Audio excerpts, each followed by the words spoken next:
speaker here is going to be Michael from the LizardFS team, who's going to talk a little bit about what they've been doing recently. Michael?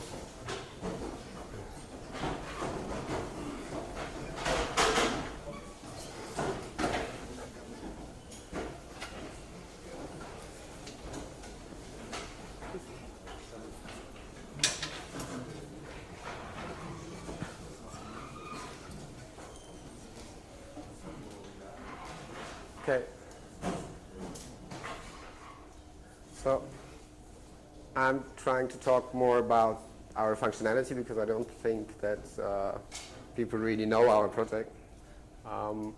And if somebody wants to go later into how things are deft or deeper development stuff, we have a main developer here who can answer questions like that. I'm just like from the usage and administration side of things. So we have a distributed parallel file system that can do geo-replications with its distribution. We have concentrated on simplicity, I would call it like that. I mean, the basic idea is if you have tons of data and just need to set up something fast so that you can put it there, we think we have the right solution for that because it's like 8 lines of text, 8 to 10 lines of text to set the whole thing up. So I just used the example with the t-shirt. I mean, you don't go to a rocket scientist to design you a new place for your data if you just want to store things that you just grabbed from the latest FOSDEM. Oh. Yeah.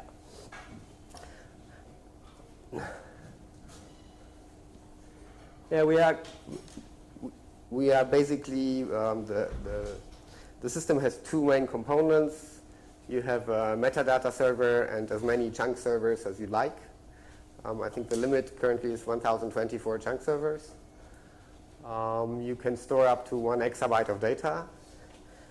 And the setup is very, very simple, and I will show that later in a demo. I did that yesterday, had some problems because the connectors were not working, but I can show you that.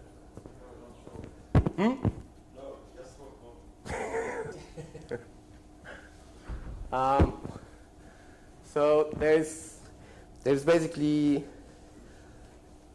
no real learning curve. There's 1 command to manage the system. There are about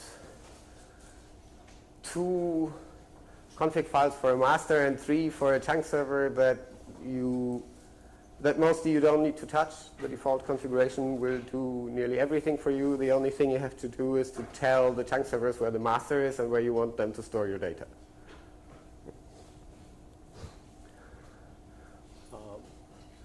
Yeah, so master chunk servers, we have options for HA on your masters. When one of the masters fail, then the one that has the latest version of the data just takes over. The switchover is very, very fast. I think we had, in our latest test, it's sub 1 second that it takes to switch over from one master server to a failover one. You can mix all kinds of platforms. We have our software available for everything that's Unix-like. So I have a setup where I have chunk servers on BSD, on CentOS, on Debian mixed. I even have Solaris chunk servers, and they all work together. So so the system is basically distributed over all of them. It doesn't really matter. The chunks are saved in a normal file system, so the performance of your chunk servers mostly depends how you set up the system under it.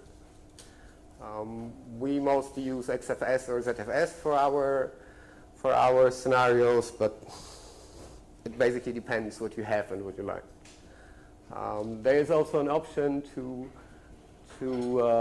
use a tape as a chunk server, so that you could basically have replicas of your chunks automatically saved on tape drives. Right? And as I will show you later in the demo, you can change your storage policies on the fly. So basically, if you decide that you want to have 3 copies of a file in your storage now, and later decide that those files are not important anymore and you just need 1 copy, it's a one-liner, and the chunk servers will basically reconfigure that by themselves. Yeah, and you can group your chunk servers. So basically, each chunk server can have a label, and depending how you set your policies, you can define that certain data is only saved to certain groups of chunk servers. So let's say you have 2 chunk servers with SSDs and 3 chunk servers with hard drives. You just give the chunk servers with the hard drives one label and the ones with the SSD another label. And by defining your policy, you can just, with one line, tell them where the data is supposed to be.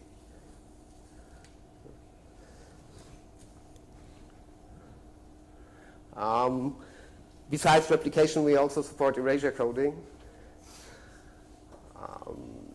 The advantage of erasure coding, besides that you have more space, is that the system then starts striping. So basically, as you set your erasure codes, your system gets parallel writes. So when you use replication, your clients will write to the first chunk server, and that chunk server will do the replication. When you use erasure coding, the way you set your erasure codes, let's say 3 data parts and 2 parity parts, it will write to 5 chunk servers in parallel. Right. What kind of size file set? Just supported for files with a certain size? No. I think the smallest will be what, 128K? 64K. Under 64K, we will not cut the file in pieces.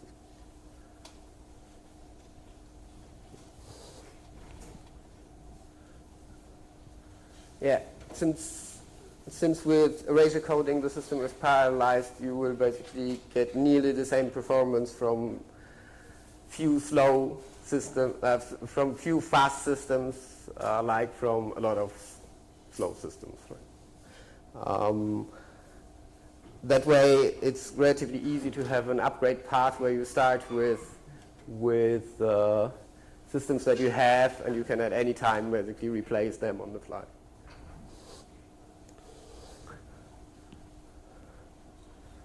Yeah, with the labeling that I talked about, you can create some kind of basic tiering, because you can set speed labels and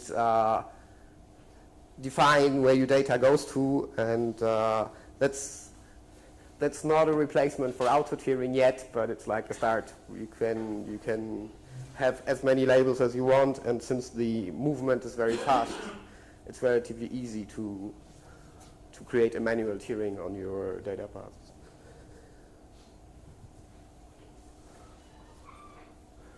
Okay, so we have a system that we developed for the master server high availability, which is based on the REST protocol and is using a quorum. The reason why we developed that is that we had quite some problems with using what was available there. There were a lot of split branch scenarios, and in general the switchover was too slow. And with our new with our new HA for the master servers, we have, in my experience, under 1 second switchover time.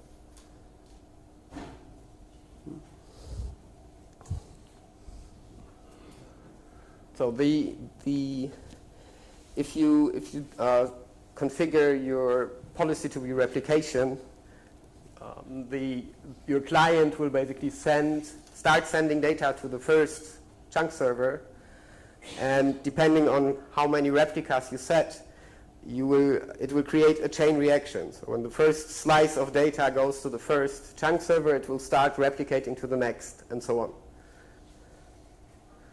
Yeah, until all the data is copied and all the replicas are done. That way your client basically is done as soon as he has the data copied to the first chunk server and doesn't have to think about all the replicas.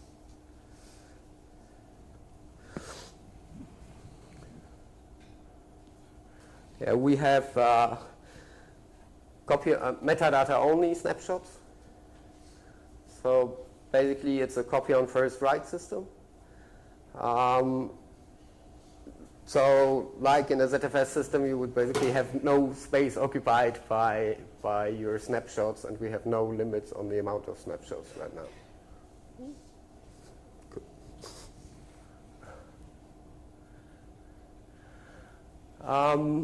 The system has, when you add disks or you add new chunk servers, the chunk servers will try to balance out the space during write operations.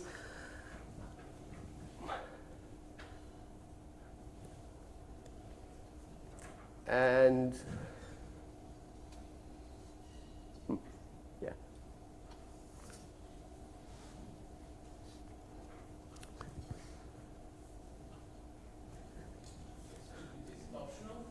What?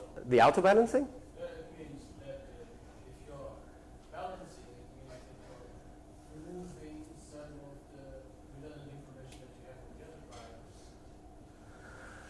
No, basically if you say set that you want to have 3 copies of every chunk, it will still keep 3 copies on 3 different chunk servers. The point is it will try to have the same amount of data on the amount of drives and chunk servers that you have. It's not, unless you use labels, it does not stick to certain chunk servers. So you can set a policy of 3, have 20 chunk servers. It will always keep 3 copies, but it will not tell you where. So it will distribute and auto-balance the data so that all your chunk servers are utilized in the same way. Right. For a given object, how do you figure out where it should be?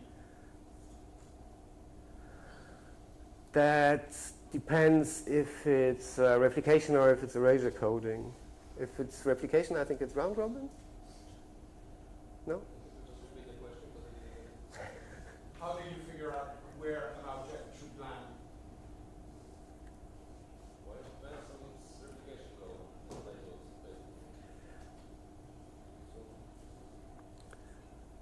basically. You can either have, if you have it undefined, it will try to balance out by space, right, and busyness of a certain chunk server.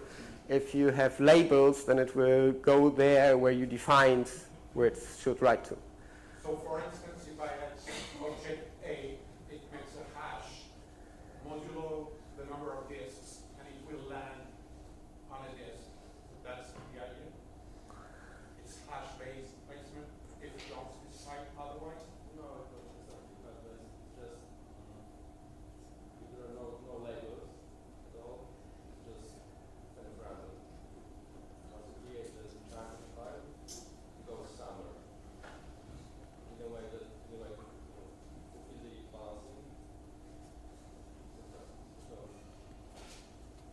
So if you have 1,024 nodes, Yes. it looks through all the nodes until it has this chunk. Oh no, the master server knows where the chunks are. So if you want to read something, just ask the master server, then the data server where the chunks are, you get this information. And you're done. You don't look it up. Yeah, You don't speak directly to the chunk server. You speak to the metadata server first, and that will tell you where to find your chunk. Another question is, if you want to shrink the number of nodes you have, Yes. can you just, is there any method that you can start that let's say, oh, I want to take I can show that. 2 nodes, because I can't just It's, take them away. it's pretty easy. You just, in the chunk server, you have a definition file where you specify the directories where it's supposed to save its data. If you put a star in front of that entry and reload the chunk server, it will empty that directory. So just wait until all the chunks are moved to a different safe place, and when it's moved, you just switch it off. So shrinking is very simple. Can the chunk servers be not reliable? That is, die at any moment? Yes, unless you have a goal of 1, then you're out of luck. So if you don't have replicas set, then as long as you have set your goals so that you have enough replicas, yes, it will automatically create new chunks to the next available space. If you have that. How well does the system handle the fact that a certain chunk server might die? Is it dynamically enough so that it doesn't matter and it just forget about the replica stuff? But suppose that you have enough replicas so that the probability of losing data is nil. The only scenario that I have experienced in the last months where we had a problem that actually balanced itself out after a while, funny enough, was somebody took live disks out of one chunk server and shoveled them into another chunk server. That was tricky, but it still managed to delete old versions, start replicate stuff around, and it balanced itself out. I was pretty surprised that it managed to do that, but it did. So it's pretty robust.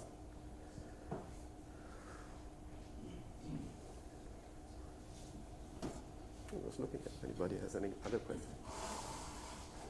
So yeah, we run, like I said, on nearly everything.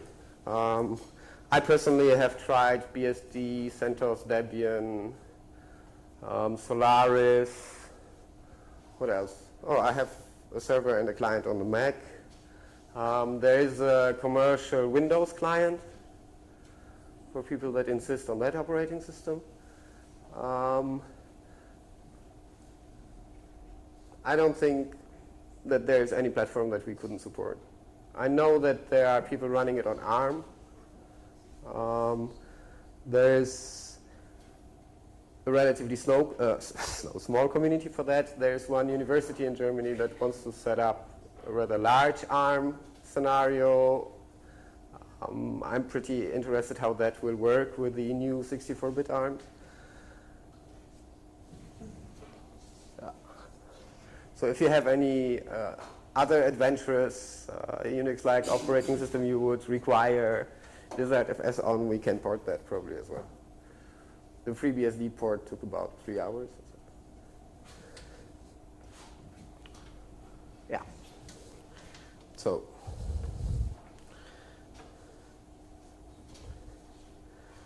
let me just show you.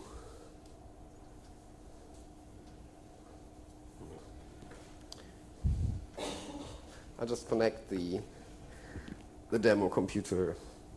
I basically created a very small setup to show how a LizardFS just gets set up in minutes.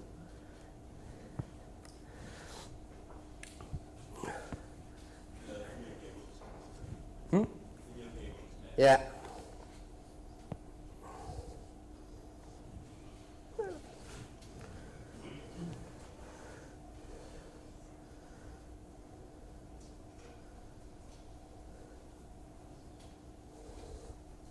I just have to wait for the network to wake up.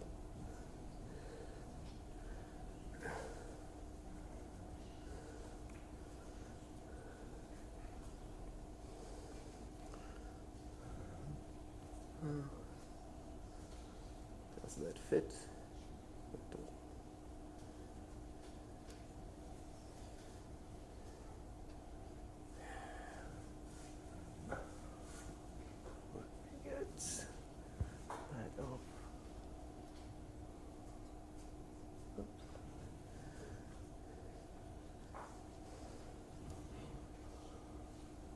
Yeah, so I basically set up a couple of containers in Proxmox. Just to show a fast setup.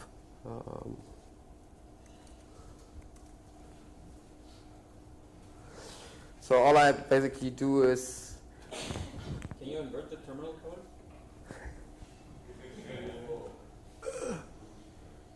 I try. Just have to get that back.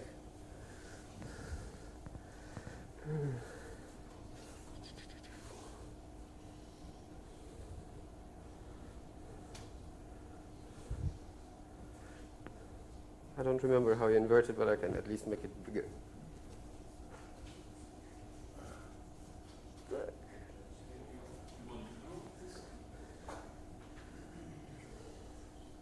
And? That won't help. Yeah, but now I don't know where the terminal is. It's okay. Okay. So, is that readable? Yeah. Cool. Yeah, so basically we hard-coded some stuff. If you don't set a name for the master server in the configuration files, it will assume that it's called MFS master. So all you have to do if you want to do a fast setup is put MFS master in your host file and point it to the IP of your metadata server. Right? So basically the MFS master entry sets it up. So yeah, there's one thing I didn't talk about. That you can define a topology of your storage scenario. You can set which chunk servers should be preferred by which network segment. Right. So that way, if you have a large, complex network infrastructure, you can make certain clients just talk preferably to certain chunk servers. We have a customer that has a large rendering farm with a pretty chaotic network structure, and since they are trying to keep copies of all the data on all the chunk servers so they are close to the rendering nodes, they use topology to basically have one client always talk to one chunk server. So what I basically do is I just copy the sample files from the packages .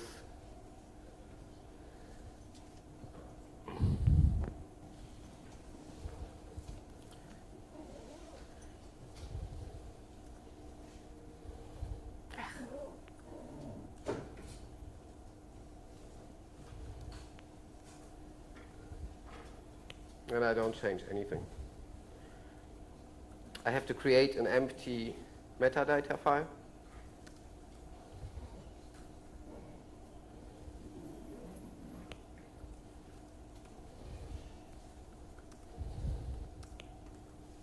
And can just start the metadata server.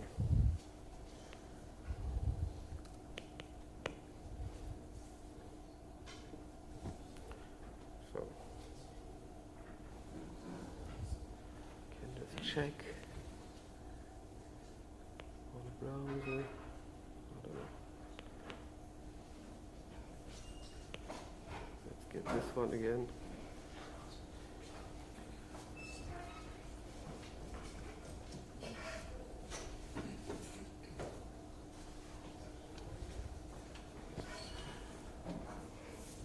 Yeah.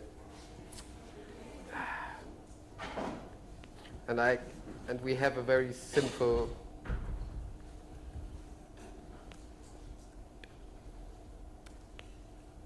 web interface that basically lets you monitor the stuff. On that resolution, it's a bit limited, but you can see you have a started metadata server. You can see how much RAM it has, how much RAM it occupies. All the metadata is kept in RAM while it's working, so the amount of files you can store in the LizardFS system is basically limited by the amount of RAM you put into your metadata server.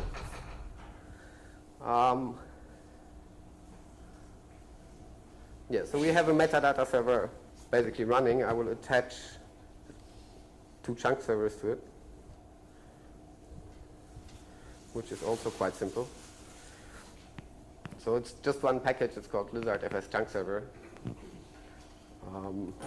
I have created a directory for the chunks. It's called LizardFS1. And I have 2 files to configure for that.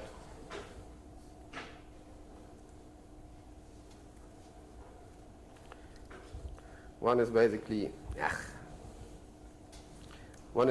telling him where he can find it.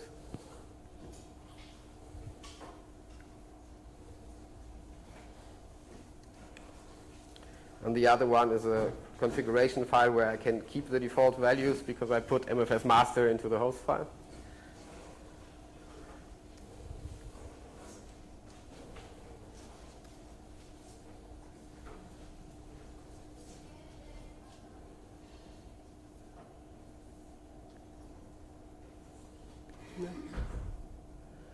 And you can see I have a chunk server running with 4 gigabytes of available space. So adding another chunk server is just doing exactly the same. And you can see in this example configuration file for the hard disk how you can remove a hard disk. You just put a star in front and it will just redistribute all the chunks to different storage spaces.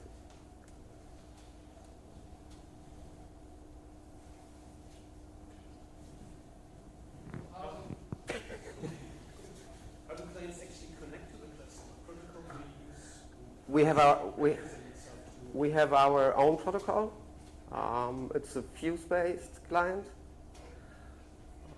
We are working on some other clients currently. One is a native client for QEMU that should be released pretty soon.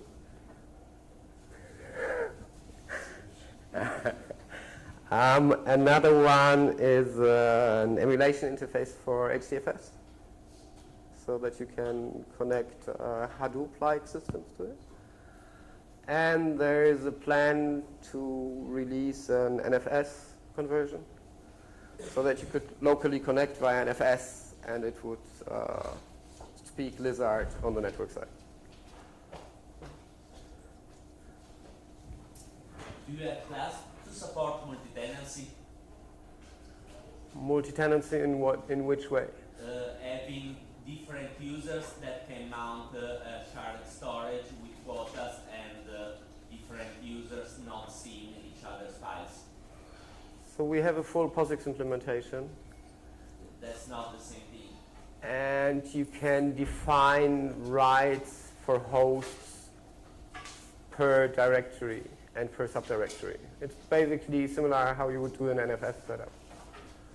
So you define on the master which part of your namespace you want to be available to which clients, basically. So the rest of the space will not be visible to other clients. If it won't be totally visible, you can inhibit reads, but I don't know if it will not show you that there is a directory available. Okay, that's here. Which database are you using for metadata server? Which database are we using for metadata server? Well, we use no database, not data structures. It's on memory. It's in-memory data structure created by us. What language did you implement on C++. What's the performance like? If I have a rack full of high-end servers with 10 gigabit SFP links, is that something I can saturate? It depends how many streams you have. single speed currently is about 600 megabytes.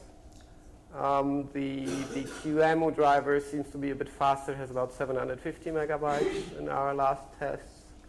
But that's per single stream. So for example, if you would do KVM hosting, we usually do one mount per virtual machine, and each mount would have 750 megabytes. So yes, you could saturate it, but not with a single stream. Is LizardFS a good choice for metadata-heavy workloads like Maildirs? Like? Maildirs. Like media? Maildirs, email storage. If it's mail storage with single small files, not yet. It's like we said before, if it's under 64K, the file will not be split, so you will not really have distribution, and the performance would go down. You mentioned you support snapshots. Are these on a file level or on the entire cluster file system? Where does the snapshot occur? Any object. Plus you can, one thing, yeah, I don't have the client now here, but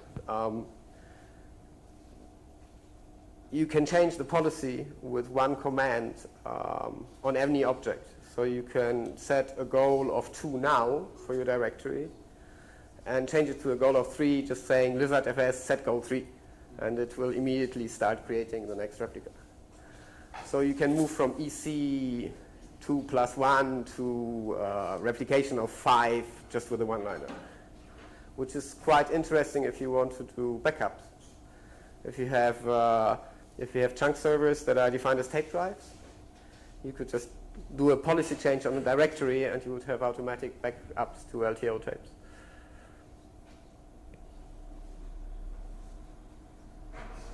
And you get it back by changing the policy on that directory with another line.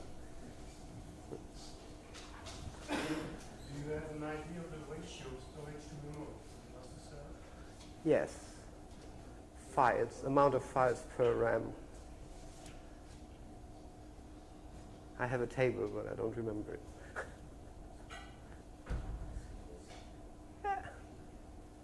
One second, I get you the table.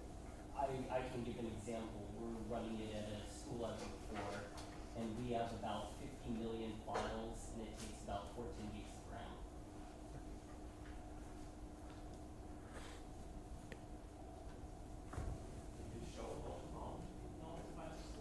Yes.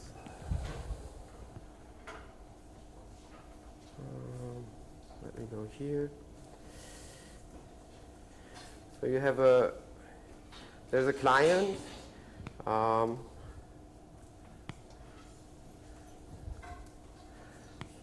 The client has a config file where you basically define your mount point. If you want, you can also do it on the command line. But I can't type today anyway. And basically all you have to do is, if that directory exists, yeah.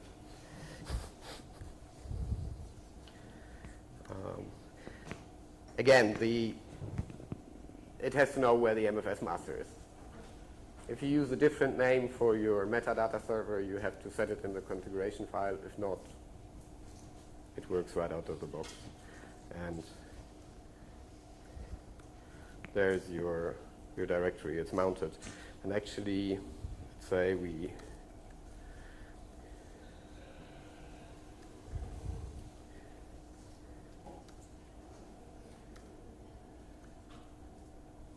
has a goal of 1, so there's only one replica.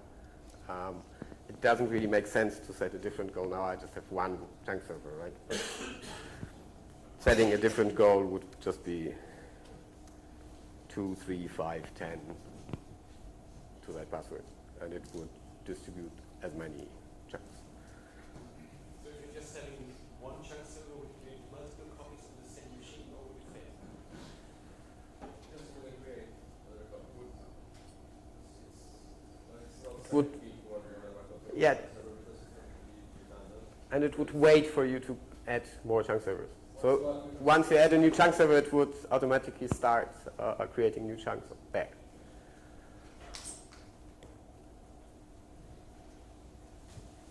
When you restart the entire cluster, how Yes. does it rebuild the metadata?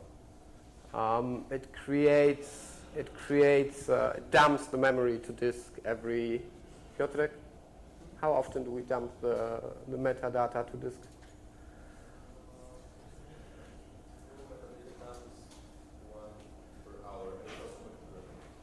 Yeah, so we create one dump per hour, and you can set it up in the configuration to do it more often.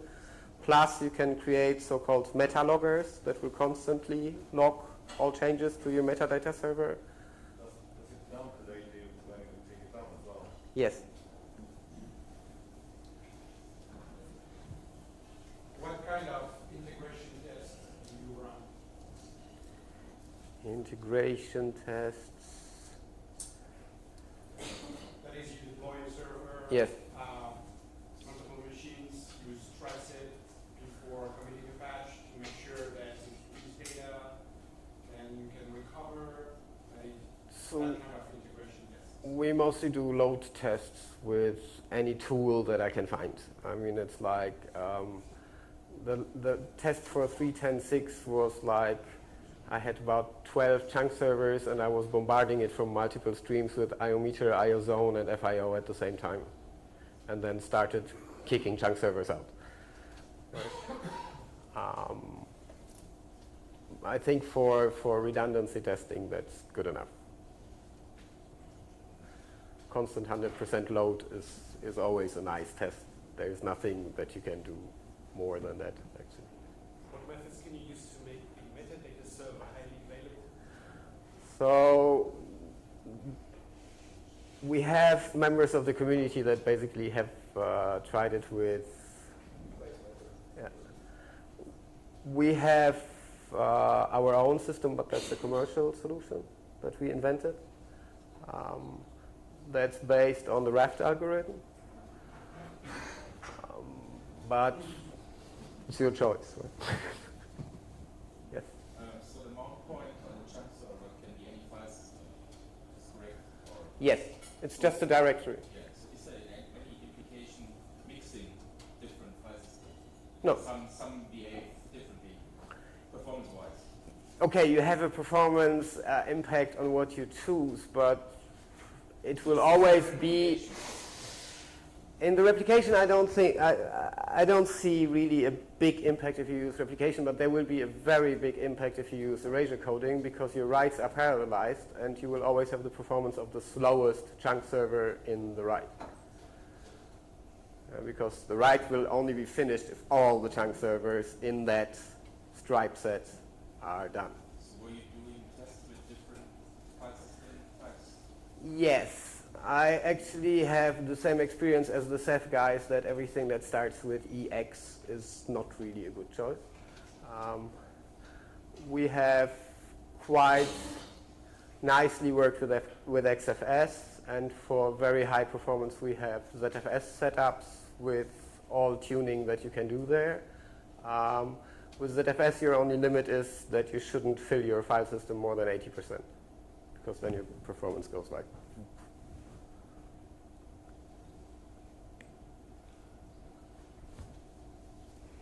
Okay, I can answer any question, but after that, because time's up. Thank you.